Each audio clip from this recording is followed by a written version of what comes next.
mratibu wa mpango maalum kuitisha mkutano wa mashauriano wa mashirika mbalimbali kujadili hatua za haraka za kukabiliana na mafuriko na maporomoko ya ardhi yanayoendelea katika kaunti ya Nairobi.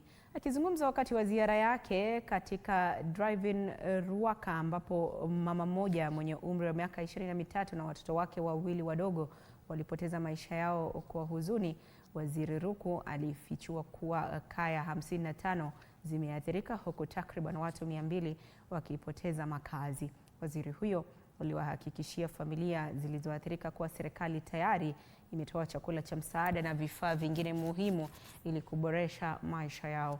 Ruku pia alisema kuwa serikali kwa kushirikiana na wadau husika itawahamisha watu wanaoishi katika maeneo hatari kwenda maeneo salama. Alisisitiza kuwa hatua hii itaelekezwa kwa njia ya kibinadamu na kwa mujibu wa sheria.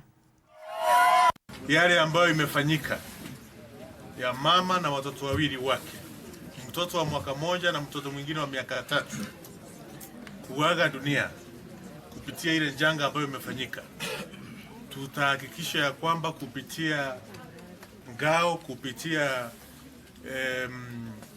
wale wote wako katika serikali huku mashinani, jambo kama hilo halitafanyika tena.